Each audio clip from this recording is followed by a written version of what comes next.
Ya kwa Ramogi gino ni odiochiengi dhi yorno makare darika para dwe mara par kod ariyo higa mara 2023 kwa ini mondo ibed koda kachako chenro ni mar Migago nyaka wang' matiki to mokwongo magi weche maonge pek odiochiengni makawuono. About the network coverage in this region, which is highly disadvantaged, and to see how we can work with our mobile network operators, Safaricom, Airtel, and all the others to see that we improve the coverage in this region. Onge mar network motegno mar tudruok ema oyangi ni osethiro lwenj kedo kod jomaundu kod kuo jamni Baringo.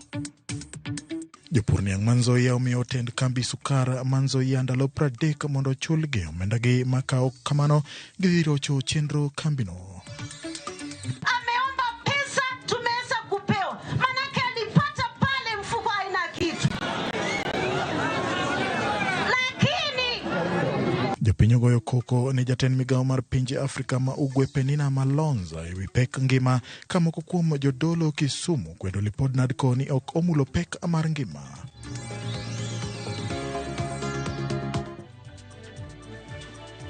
Machiegni nya Ramogi roke chenro ni mar Migago nyalo tudri kod namba mar 360 kata tuto maro @Ramogi TV KE @James Opondo Sina bende wantiere achiel kachiel kokalo e mbui mar Facebook ka achiel kod YouTube. Machiegni nyinga en James Opondo.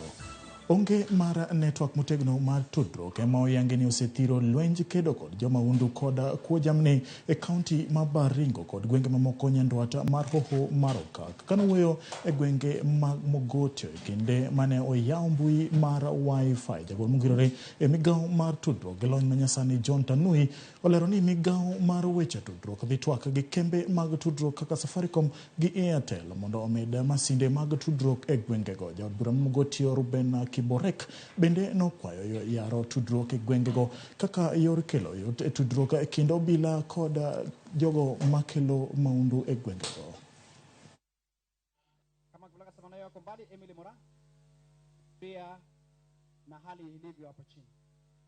We've also discussed about the network coverage in this region, which is highly disadvantaged, and to see how we can work with our mobile network operators, Safaricom, Airtel, and all the others to see that we improve the coverage in this region, because coverage is key for economic development, is critical for our security, and even useful for our education and even the e-commerce and the digital space that we are really caring to progress our country towards. So we've agreed to work together, both the public and the private sector, to see how we can address this network issue.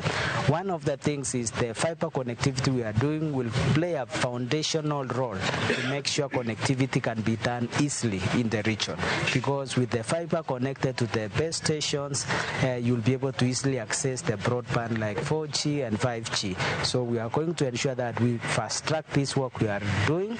Secondly, we are also going to engage our mobile network operators to see what other quick wins they can put in place so that we can have the region well covered, at least for communication, so that in case of security issues or any basic communication issues, this should not be an hindrance. Baringo is one of the areas listed as priority in terms of network coverage.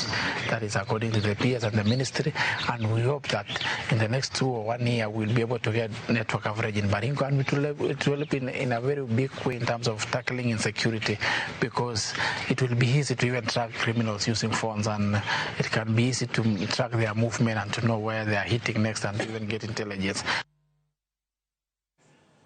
Jatend migao mar tudruok pinje Afrika ma ugwe kod dongruok gwenge Mongoro Penina Malonza noyudore kama tek e kinde mano yuoro e nyasi mar jafwambo mang'ula Musungu Kuyumbe manowito ngimane bang' bedo kod tuo mar kansa mar pien del kuom kinde buora. Nyasi manobagi gwenge machuluni e Kitui East County ma Kitui. Ganda mano yuoro e nyasi no nogoyo koko ne jatend migao no kagidwaro mondo mi mae microphone e kinde manotemo dok ne jatend piny Kenya William Ruto e wi chal mar ochumi ma pacho ka konyiso Uganda mondo bed kod horuok e kinde ma gitemo duto ma ginyalo mar bedo nengo ngima ma pacho kae. Gavana machon ma Kitui ma kaunti ma Kitui Charity Ngilo wacho ni chal mar ngima ok osebedo mayot ka thoth jonyuol bende ok ong'eyo kaka nyithindgi biro dok e skul. When you sit in that cabinet,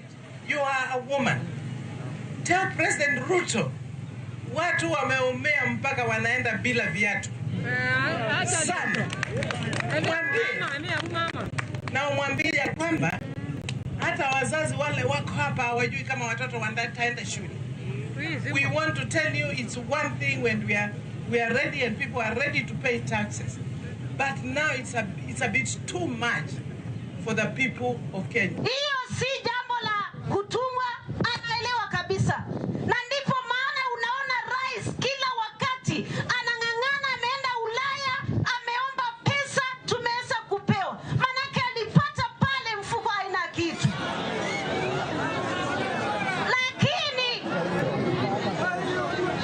Lakini anaangalia gharama, ngojea ama siwache niongee. Waziri umejionea wewe mwenyewe. Wananchi wa Kitui wamesema ya kwamba Albinism Society na members wao, hii ni wakati wa serikali kuhakikisha kwamba amepewa ile cream anatumia free of charge by the government, both national government and the county governments.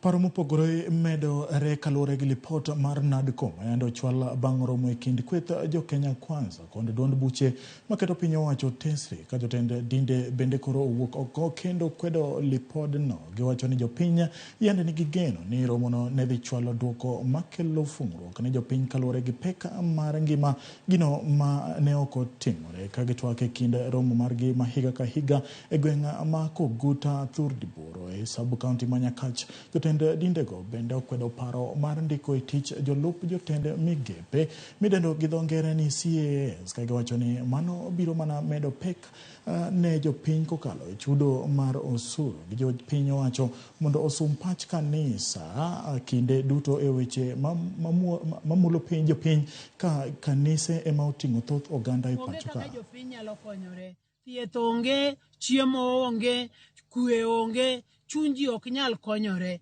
En ni korchiel to wan kaka jo Kristo wan mandated mondo wamiji kwe. To kinyal miyo ng'ato kwe konindo kech. Ok inyal miyo ng'ato kwe ka ok ochiem, kendo ok inyal miye kwe ka ok onyal rwakore maber, ka bende ok onyal yudo kaka parone dok chien. Omiyo wakwayo sirikal ni mondo nonie yo maginyalo konyo godo jopiny mondo jopiny oyud kwe, giyud chiemo mondo ngimagi obed ngima manyalo rito wach Nyasaye. Wan kaka kanisa nyaka pod wasund sirikal gi duond buche ni wach mar nengo ngima en gima pod nego kanisa duond buche oti map mondo nengo ngima odog piny. The match ma kanisa nyalo timo, we are ready. Ka sirikal involve wa bend we are there to involve ourselves. To kanisa to sirikal nyaka mi kanisa thuolo ni kawagolo pachwa wach moro ni wach ni ok ber, to sirikal nyaka dog piny magi med interview the church ni ang'o mwanene man ok ber. Kaka kanisa wayuak ni mondo jogo doga ne drawing board gichagi ng'iya ne yo manade maginyalo duogo go wachno mondo timbre maber. Nekech ka ok otimore maber to wang'eyo ni wadhi chako iga ka onge gima timore, to kendo piny nyalo dhi kamarach. To wan kanisa ok dwa gombi mondo wadage piny ma ji chale joma nyalo negore kendgi. Kech nitie gik ma kech osetime piny. Kech nyalo kelo pogruok makata ot gi ot nyalo dhawo kaluwore gi kaka yuto otamore, kendo nyalo ketho dak nyaka mag udi. Emomiyo wakwedo wachno kabisa gi ng'inwa wach mar konyruok mar dhano magidak magitelo negi. Jatend piny William Ruto pako piny China kuom bago romo mar tudruok e weche mag dongruok mag nam e kind China kod pinje mayudore e alwora mar nam ataro mar Indian Ocean koloso e yor mbui kowuok e par loch mar buore e Nairobi. Ruto koni nam ataro ma Indian Ocean ni kod thuolo malach mar jiwo dongruok kendo dwaro nitiere mar keto okenge mag jiwo ohala ma itimo e nam. Jatend piny okoni Kenya oikore mar jiwo tudruok e yore mag dongruok gi China kaka achiel kuom yore jiwo dongruok e pinje Afrika. As we consider ways and means of maximizing the potential of the blue economy to contribute to sustainable development, this conference also directs our attention to the critical facts that sustainable exploitation must be anchored on the recognition of the delicate nature of marine ecosystems and the need for us to maintain and enhance their resilience. We are here, therefore, as an emerging community of nations, chiefly People's Republic of China and Indian Ocean littoral countries, bound together by explicit common values and a shared aspiration to open up seas of plenty through investment in the blue economy. Moko kuom jopuonj e kaunti ma Migori dwaro mondo piny owacho bi kod chenro mar jososomb jopuonjre mawuok e kuonde dak manwengo ji ni piny e kaunti ma Migori ma oting'o kar dak ma Oruba, Pandpieri, Apida koda mamoko. Jopuonjgo kao telegi koda Charles Odhiambo Ng'ondo mapuonjo e sikund primar ma Migori Muslim wacho ni jopuonjre mathoth mawuok e kuonde dak ma nwengo ji ni piny ok osebedo ka dhi nyime kod sombgi tok timo penj mar class aboro. Some teachers have been helping me with their money to pay the school fees and providing me with food when I am at school. In any case I get any good Samaritan to assist me, I would be happy because I'd be able to join Form 1. I don't have any parent except my grandmother. My mom got lost in 2013 and my grandmother only sells tomatoes in the streets. She can't get school fees for me to go to Mbita High School or Form 1, to join Form 1. I was just asking for help from any foundation to just help me to just join Form 1. We have our two pupils who sat for the exams and scored very sterling marks. Namely Michelle Anyango and Edwin Stanley Otieno. Anyango scored 379 marks. Stanley scored 374 marks. The two are highly in need of assistance because all along their schooling system, assistance they've been getting from the school community, particularly the teachers. Willing Kenyan who would come out to help them would be grateful as a school.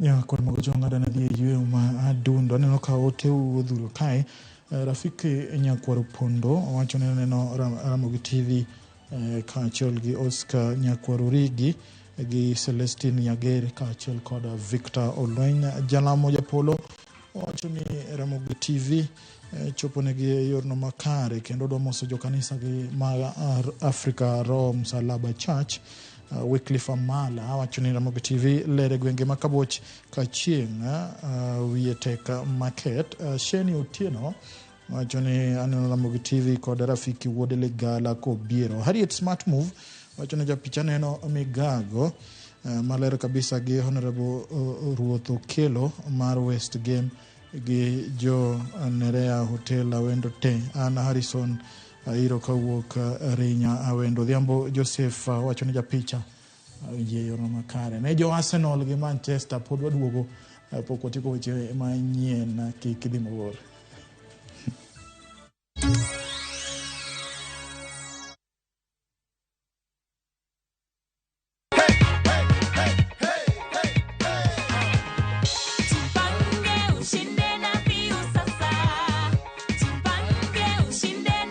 Nataka kuwajulisha na kuinsist kwamba we will only call our winners through the number 0709 767 000. That is 0709 767 000.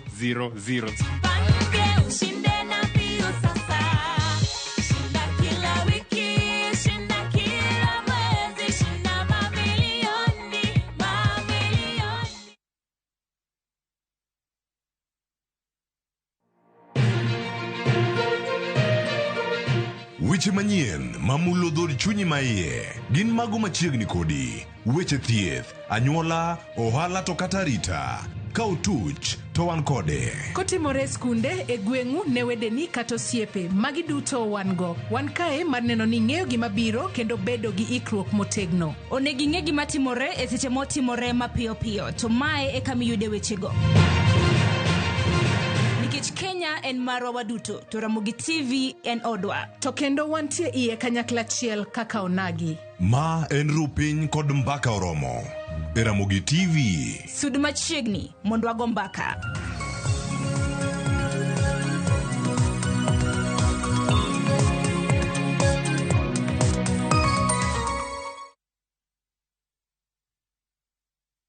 Book your festive holiday Navview Travel. 3 days Masai Mara from 15,000 Kenya shillings. 3 days Amboseli, Samburu, Sava from 30,000 Kenya shillings. Coast Self-Drive from 14,000 Kenya shillings. 5 days Coast SGR from 45,000 shillings. 5 days Coast Flying from 72,000 shillings. 5 days Dubai from 800 USD. 5 days Zanzibar from 940 USD. 5 days Thailand from 1,550 USD. 8 days Singapore and Malaysia from 2,450 USD. Book a group and travel free. Call 0703-254-254 or book online www.viewtravel.com. Ukitaka usistruggle January, anza kujipanga mapema Jinyime vitu fulani sahi na ukat cost ya vitu unnecessary. Uone vile January utakuwa kwa mafuta wengine wakiteseka. Sahi ni kufanya vitu na mpango. Sio kama kitambo venye responsibilities zilikuwa kiasi ama madozi zilikuwa zinaingia mfululizo zii. Sahi kuna vile lazima ukuwe mjanja ndio uondoke stress. Jipange sawa sawa. Dial *811 *415# to get Jipange sawa sawa.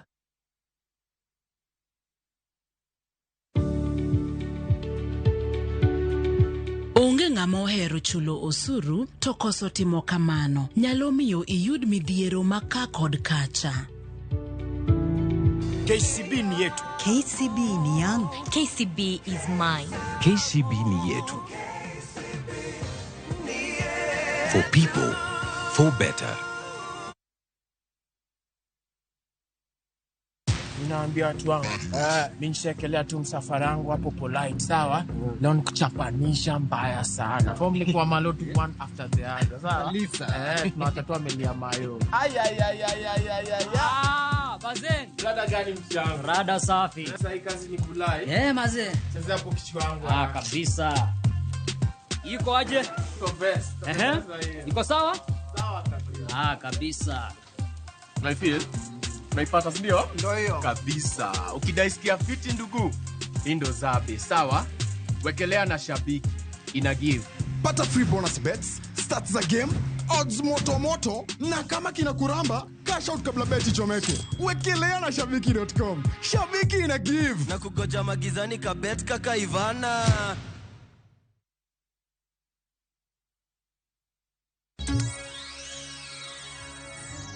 Machiegni kendo nya Ramogi. Ng'ato ang'ata moyudi ka nyayo lwenj kit chwech biro kaune okanga mar chik ka ok odewo ng'ato margi e kind oganda kuonde magi lemore kit sombgi kata telo mamora magin godo. Ma wach gi minode jotend migepe mpacho ka Tesi Mudavadi.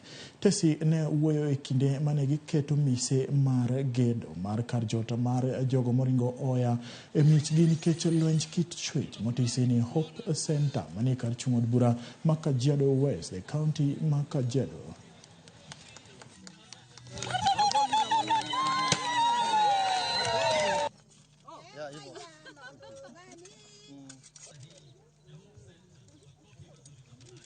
Even though we are talking about gender violence against women, hivi karibuni, there was a story in the media ambayo a young man who had undergone the rites of passage had been assaulted. I know I digress a little bit about women, but violence is violence. And this was violence upon a boy, a young boy, who was going through a very important passage of his life.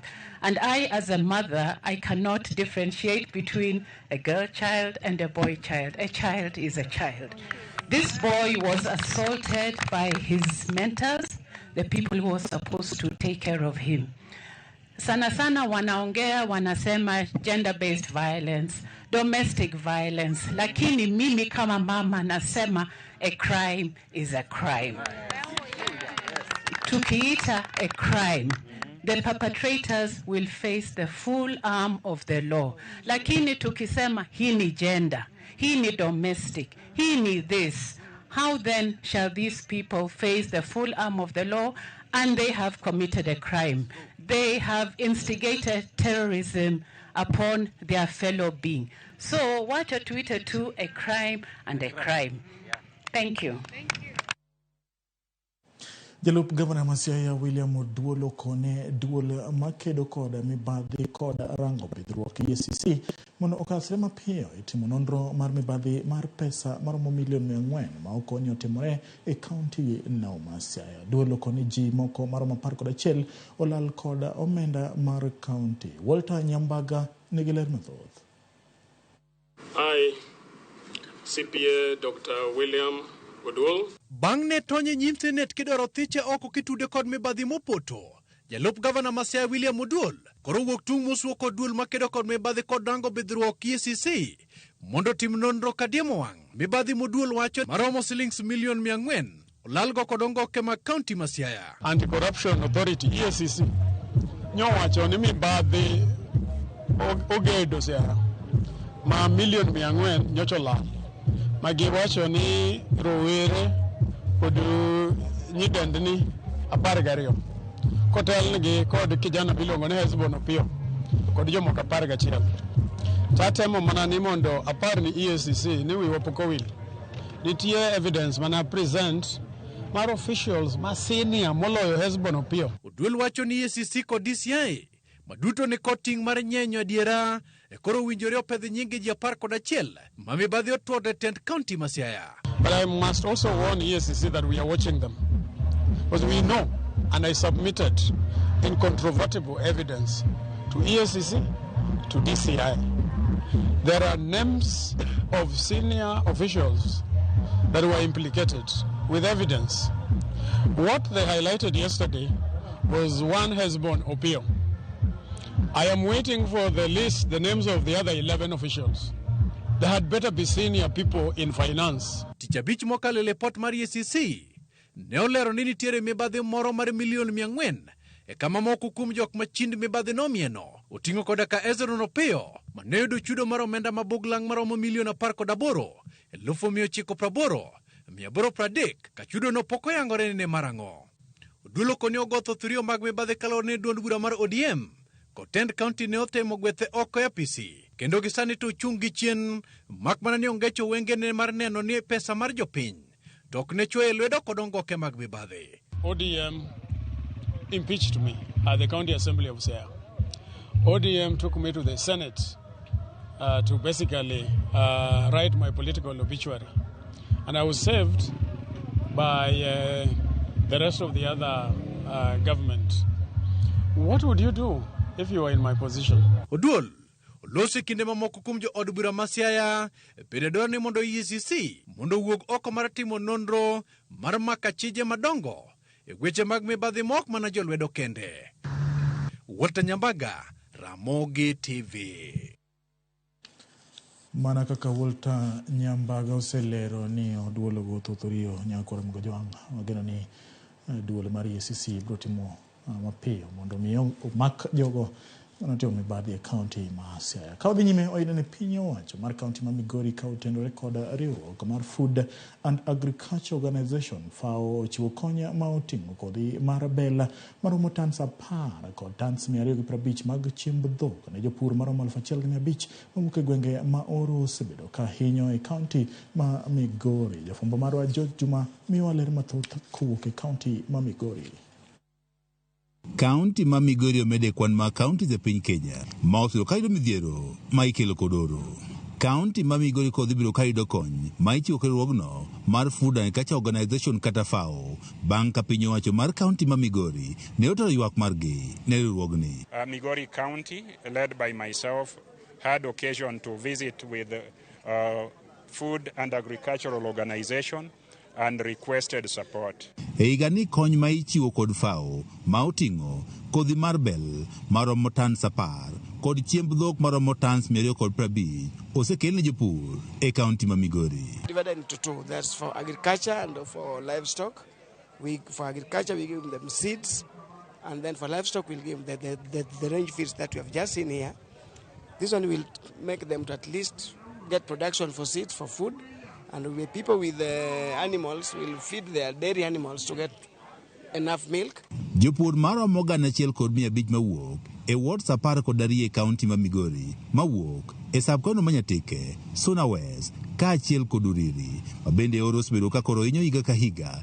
Koro oseyudo kony mar kothe ka achiel kod chiemb dhok mondo koro kony e medo nweng'o margi. An gi dhiang' achiel to nyocha nyiedhe agolo chak kimbo 2 gi sani ang'eni Nyasaye dhi timona adhi yudo chak kimbo 3 kata 4 kadhi mbele. Adhi pidhora gi familina ka wamiyo dhok chiemo ka wagono chilo. Erokamano. Tumeambiwa tena siku ya kwanza ya kupewa chakula nitafute maganda ya mahindi niweke pamoja na chakula ili ilambe kwanza juu hawajazoea na hiyo chakula. So wakianza kukula hiyo chakula watatoa maziwa nzuri sana. So that we have these animals and they really get, you can get per animal, even they don't even get 2 liters per animal. And this is based because of lack of good food or good feed for the animals. Gavana ma Migori Chira Yako ma oriko ne wuoyo e gwenge mag Suna West kama ne ochopo chenro mar chiwo konygi ne wacho ni konygi mag chiemo kaachiel kod kodhi mar bel dhi konyo jopur e medo nweng'o margi. Ka opogore kod kothe kod chiemo mar jamni ma imiyo jopur gana achiel kod 500 bende jopurgi dhi yudo omenda maromo gana 12 kuom ng'ato ka ng'ato. We also have an associated program of cash that is given to our people, and 1,500 people are benefiting from that direct cash transfer so that they can mitigate the adversities of climate, be it El Nino or be it drought. E kinde horo jopur mathoth e kaunti ma Migori to nyigego mag Nyatike, Suna West kaachiel kod Uriri osebedo ka koro wito jambgi nikech nok mar chiemo kaachiel kod pi. George Juma, Ramogi TV, Migori.